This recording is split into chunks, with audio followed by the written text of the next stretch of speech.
health. And so we're going to begin our rich discussion this evening with the incomparable Dr. Monique Griffith.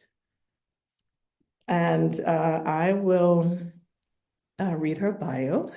Dr. Monique S. Griffith is a licensed psychologist in New York and New Jersey with over 15 years of experience in the behavioral health field. She's passionately dedicated to enhancing the mental well-being of individuals. And throughout her career, Dr. Monique has worked across diverse settings, including schools, community mental health organizations, nonprofit agencies, governmental agencies, and private practice. As the founder and clinical director of Griffith Psychological Services, she provides guidance and support to individuals navigating life's challenges while also serving as an assistant professor, empowering the next generation of psychologists. Specializing in school-age children, adolescents, and emerging adults, Dr. Monique offers expertise in addressing academic challenges, relationship issues, trauma, life transitions, anxiety, and depression, with a special emphasis on empowering individuals to reclaim their strength and resilience. I just love that. In her work, she utilizes evidence-based techniques such as cognitive behavioral therapy, emotion-focused therapy, and solution-focused therapy to foster personal growth, healing, and lasting wellness. I can't wait to talk to you. Dr. Monique is committed to creating a safe, collaborative, and empowering environment where clients can build self-confidence, break through barriers, and achieve their fullest potential. So Dr. Monique, welcome, welcome, welcome. And with all that's going on in the world, one of the things that people often talk about is peace, right?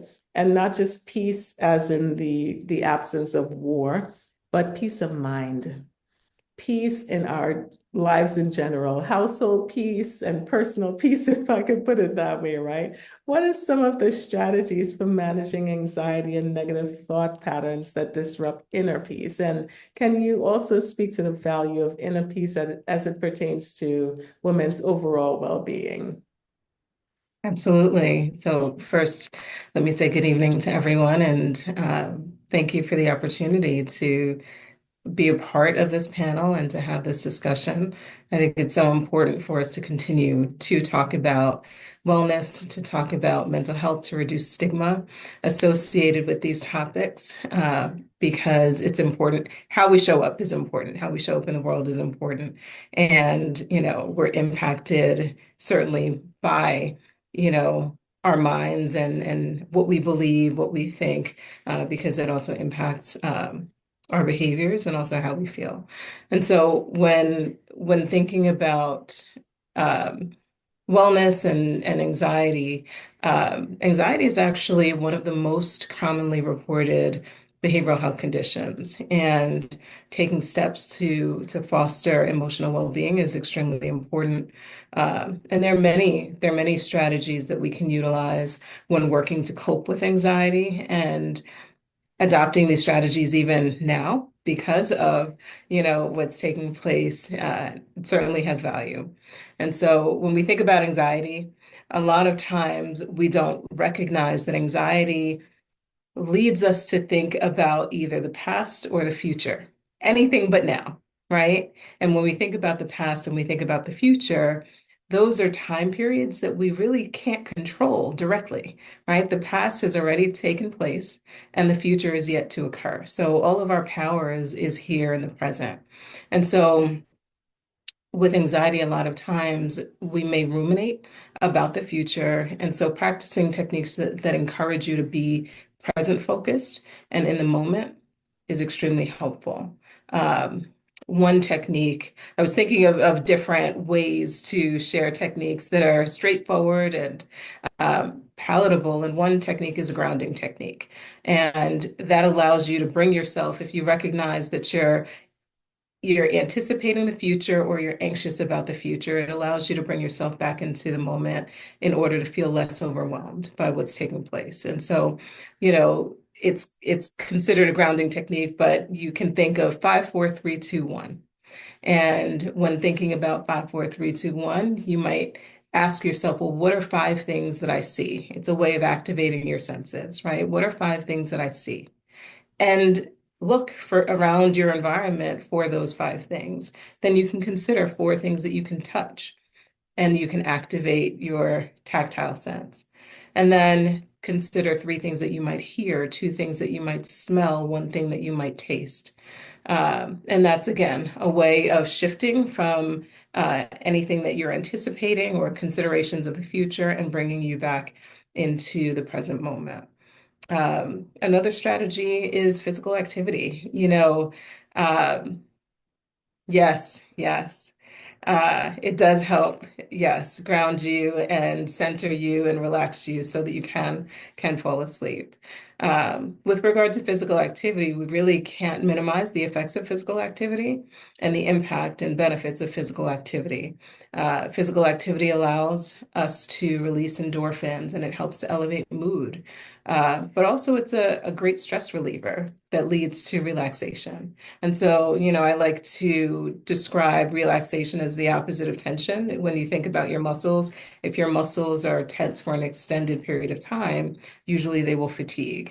And with physical activity, with weight training as well, sometimes you can help promote relaxation by engaging in physical activity.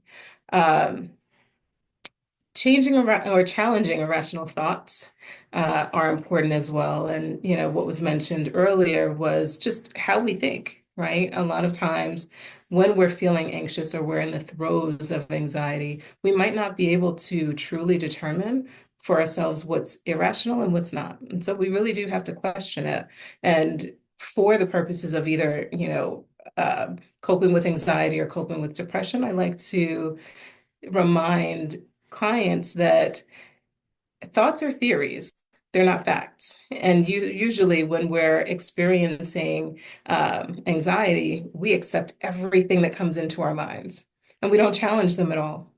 And I encourage everyone, when or if you're feeling anxious about really any situation, to start challenging your thoughts and reframing those thoughts. Ask yourselves, perhaps, well, what proof do I have that this belief is actually true?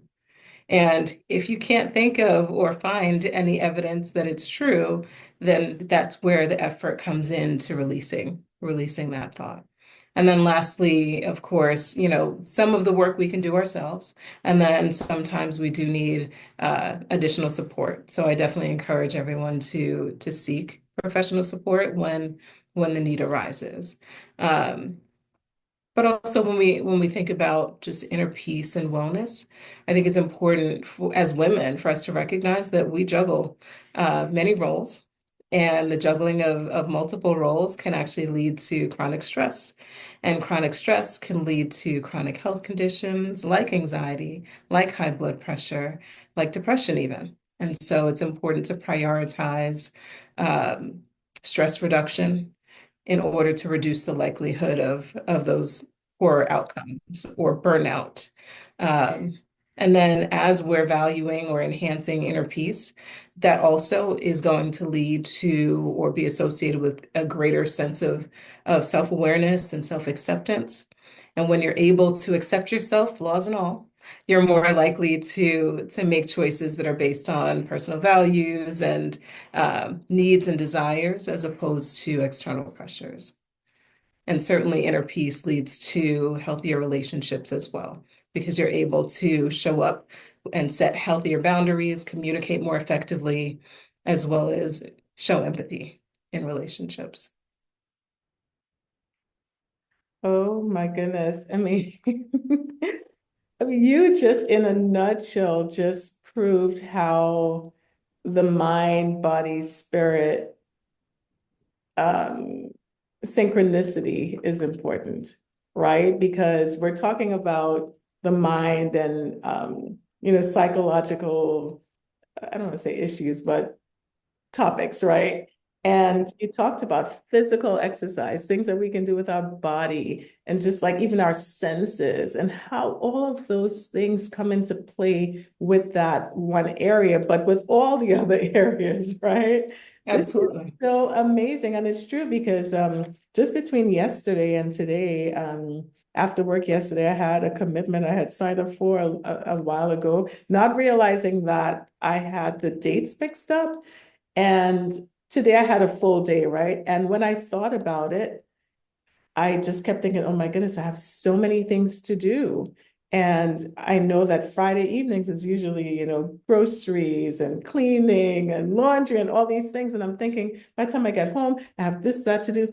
And my breathing actually didn't feel right yesterday evening. I had to Mhm. stop in my car and be intentional about the way I was breathing to make sure that I felt okay. And that hasn't happened to me in a very long time. So, oh my gosh, I'm just so excited. Let's continue the conversation because, Yeah, but if I can, on that note too, right? Anxiety can be related to panic. And when we're experiencing a degree of panic, we can feel like we've lost control, and that it also exacerbates the anxiety or the panic that we feel. But I like to remind individuals it's almost like running, right? If you're sprinting and you lose your breath or you're breathing heavily, there are things that we do to regain control over our breath, right? And we just slow down. And again, you mentioned being intentional. We slow down and we pace ourselves, right? We pace our breathing and we assume and assert or exert control over our breathing to help slow our heart rate down. And in that way, that also promotes relaxation. So there are things that we know to do, right? We can do, and we can apply even when we're feeling panicked. right, right. And even to touch on what you were talking about earlier, when, like, for example, when I realized that yesterday, I knew that I had to focus and I had to focus on the moment as you were talking about, because my mind immediately went into, oh my goodness, when I get home, I need to do that, instead of just focusing on, listen, this is what you committed to, this is what you're going Mhm. to be doing. And when I tell you, I actually thoroughly enjoyed what it is that I had committed to yesterday. And I said, wow, oh my, I was just so thrilled. I said, I wish I could implement some more of this into my schedule. So, there are pleasant surprises as well that Right, come when we are intentional about enjoing the moment, right. right? Oh my gosh. All right. So, what was it? Our first week, we kicked off this celebration and conversation on March 1st with a powerful discussion on intergenerational relationships. And frequently we hear about the generational impact of poor habits and behaviors. Can you share with us some of the generational benefits of women's self-care? Absolutely. Absolutely. Well, we know that often what is discussed might be the generational impact of trauma or negative behaviors and actions. And, I like to also just remind everyone that in the same way, there are generational benefits associated with resilience and self-care. And it extends beyond the individual and can impact families and communities and even society at large. And so there's a rippling effect. And it really starts with modeling. We can model healthy boundaries and self-worth. And we see the modeling happening, and we've probably personally experienced modeling. And some of you may have heard of the anecdote of an individual who had a woman who had a daughter. And she was cooking, and the daughter was trying to learn to cook. And she actually was cooking a roast. And she cut both sides and put it in a pan to cook it. And the daughter questioned her and said, well, why are you doing that? Why do you cut both ends before you put it in the pot or the pan in order to cook it? And she said, well, I don't know. My mother did it, so I just do it, right? And so she had the benefit of having exposure to her grandmother. And so she asked her grandmother, well, mom did this, so But she said that it's because she saw you do it. So, I came to ask you, well, why do you do that? And she said, I don't know. My mother did it. And she had the benefit of having exposure to her great grandmother who was still alive. And she asked her great grandmother, well, why are we doing this? Because everyone's now pointing it back to you. And her great grandmother said, well, I just did it because I didn't have a pan that was large enough to fit the roast, right? So I cut both sides so that it could fit. And so they're behaviors that are passed on for reasons that we might not even know of, right? And it's important, one, for us to start questioning it, but two, to recognize that the behaviors that we engage in can impact our younger generations because they're watching us. And children learn by example. And so when we practice self-care, uh, we're demonstrating the importance of setting boundaries, caring for ourselves, and the children that are watching us will understand also those benefits because they'll also see the benefits, in what you're carrying out. And they'll also be more likely to practice the same behaviors because of exposure. Also, when we think about women who prioritize self-care and their emotional wellness, they're able to adopt a more balanced perspective on life and also become more emotionally regulated and resilient. And mothers, specifically are also better equipped to show up for and care for their families and create nurturing environments. Which also, when you think about it, when we're creating these healthier environments and more nurturing environments, that also is associated with us being less emotionally reactive. And when we're less emotionally reactive, we're creating a more emotionally stable environment and healthier space for children who are exposed to that environment to thrive. And that in turn is associated with them growing up to feel loved and supported and valued, and it enhances their self-worth. When we also think about women, I like to say are also incubators for future generations or the incubators of future generations. And there were studies done on inherited traits that really highlighted the fact that the physical condition of a woman, especially when she's pregnant, not only impacts her, but also her offspring, right? So if a woman experiences a high level of stress during pregnancy, her offspring is likely to also develop a sensitivity to stress after birth. And then, it goes on to speak about different generations. And so it's important. It's important. And yes, it can feel somewhat um, burdensome to some, to recognize the power associated with the choices that we make. But yes, the choices that we make with regard to how we're caring for ourselves, what we entertain, can have a lasting impact not only on ourselves, but future generations as well. Wow. Wow, that is so true. And so, tell us, are there any myths or beliefs that women maintain that can prevent them from reaping the benefits that you just mentioned? Absolutely. One key myth is that self-care is selfish. A lot of times, individuals, I talk to individuals all the time about intentionally carving out time for themselves. And they say, oh, well, I don't know that I can do that. I have so many other things to do. Or they were really raised to think that putting themselves first is selfish or indulgent in some way. Um, and so they believe that instead they're supposed to be self-sacrificing.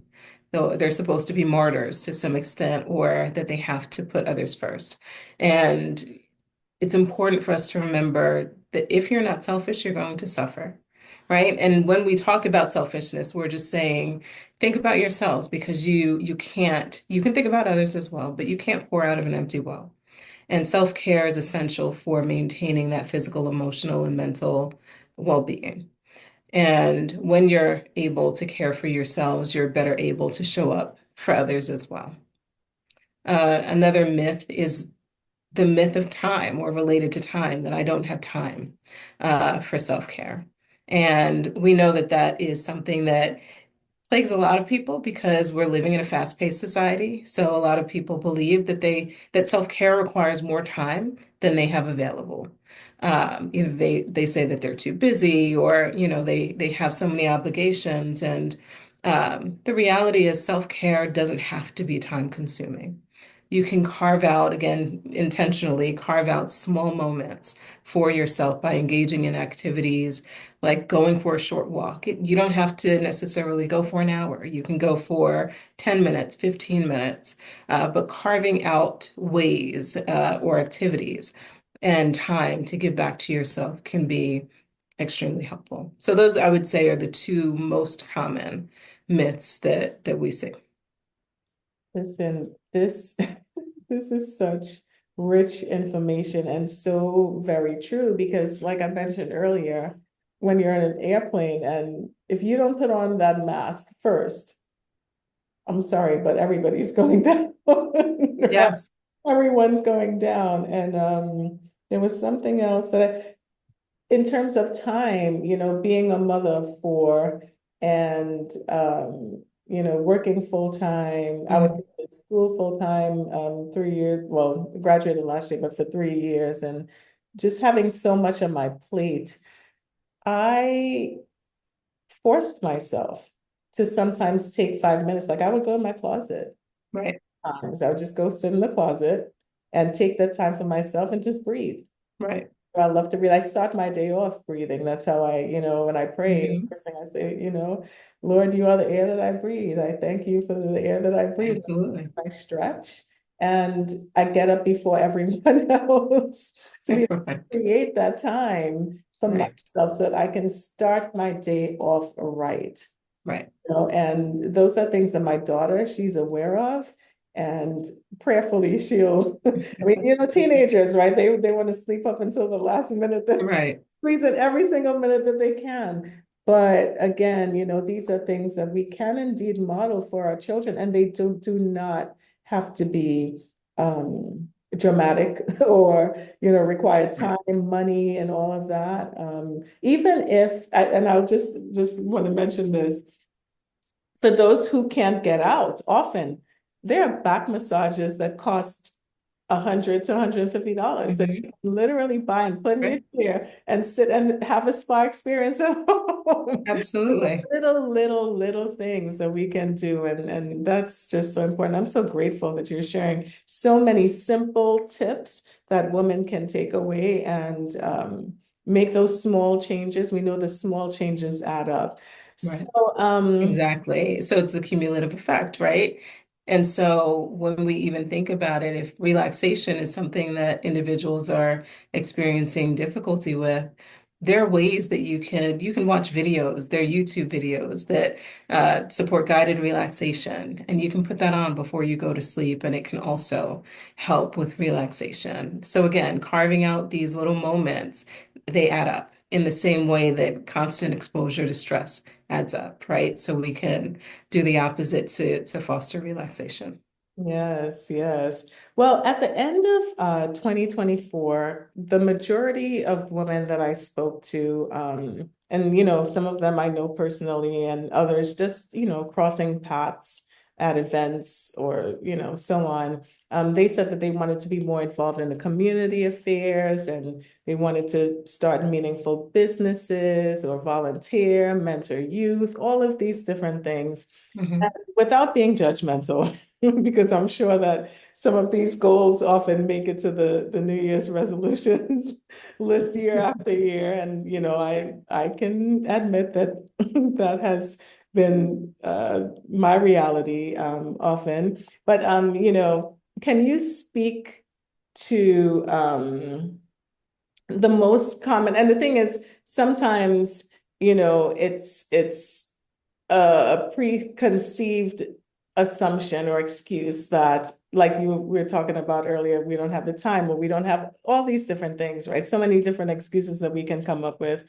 Can you speak to the most common mental barriers that prevent women from fully stepping into their potential, their God-given potential and call in life?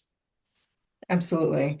Well, I'll definitely say that mental barriers can be shaped by experience, self-doubt, and even societal expectations that have been internalized. One of the, I would say, the top uh, barrier that has been identified and is often identified by women, professional women specifically, is imposter syndrome.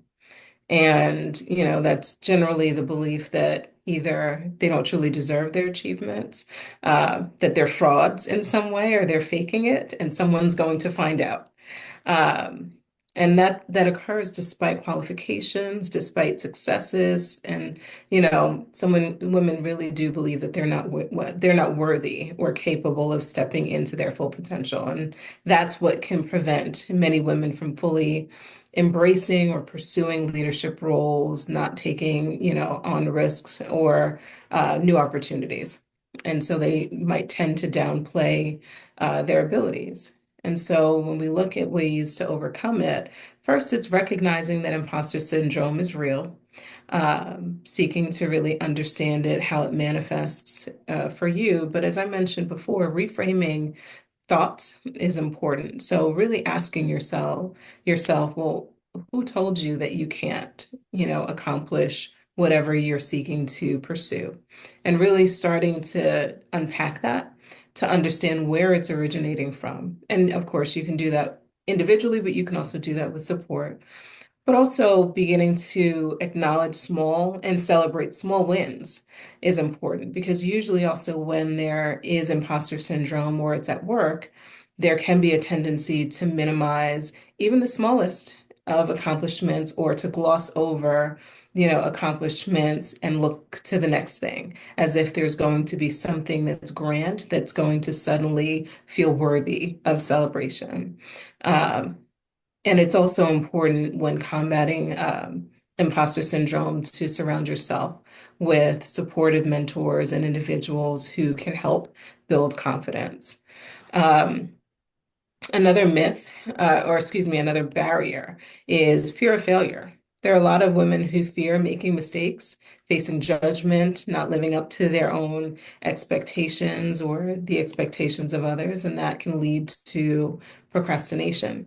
It can lead to avoidance of, taking risks and bold steps. It can lead to procrastination even. So being able to reframe the idea of failure and see it instead as an opportunity to learn and grow, as well as practicing self-compassion is important. And then I would say, I was thinking of the top three. And so I would say the third would be the fear of judgment or criticism. Many women that I work with fear judgment or fear being labeled as too something, either too ambitious or too selfish or, too unlikable in order to pursue their goals. And that can lead to censorship. It can lead to a certain reluctance to express their ideas, or even a silencing of their voice. And so being able to really focus on that and build a strong sense of self can really start to reduce the impact of the opinions of others on your actions.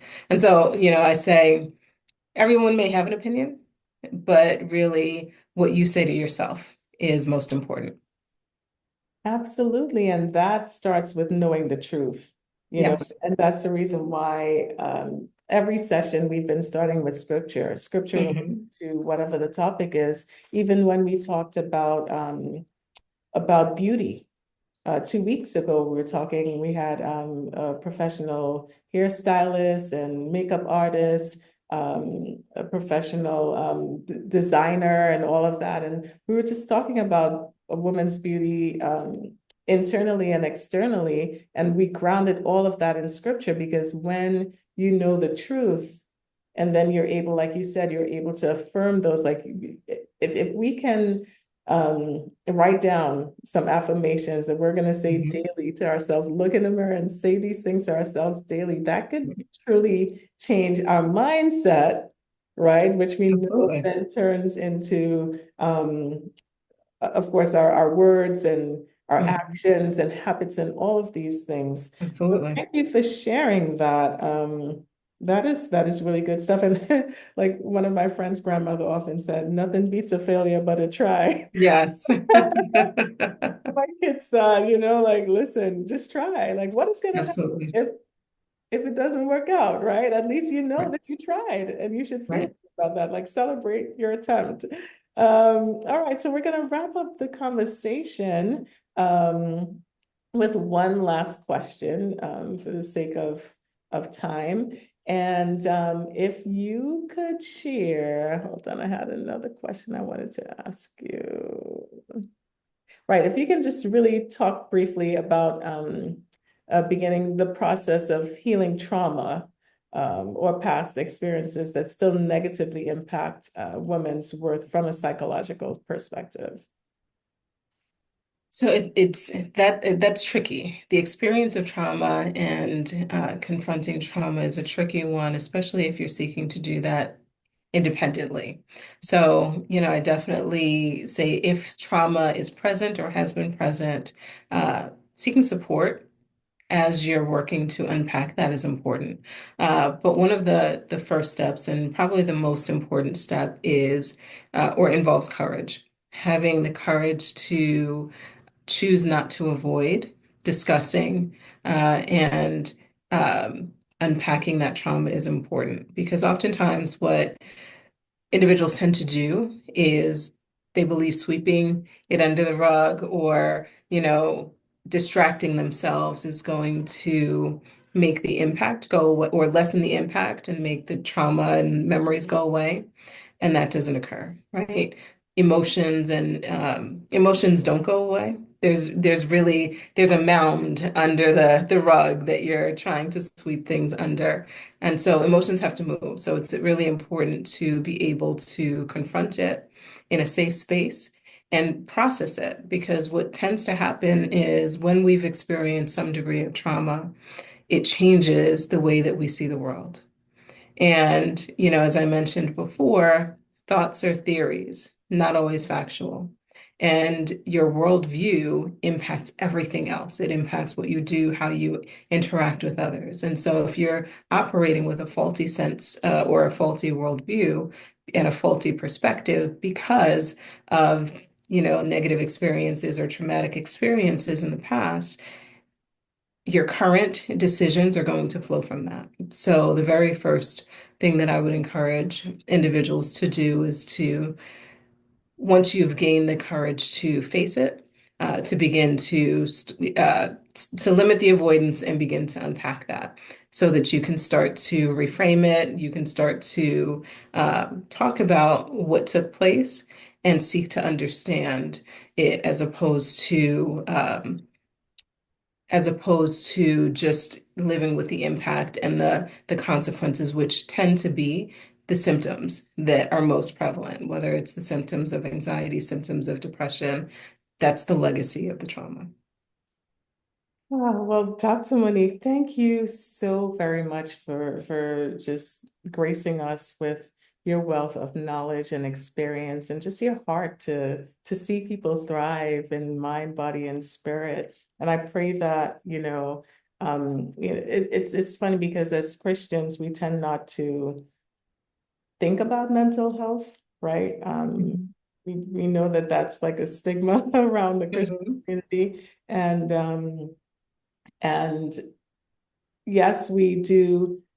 Well, hopefully we go to God first when we Right. face challenges, right? But God gave us the minds and the intelligence to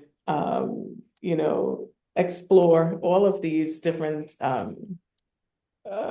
fields, right? Medicine and psychology and so forth. And so I just pray that anyone who is present on the line tonight or able to see the recording of this will indeed seek the help when it's needed, because that's important. Thank you so Absolutely. very much again.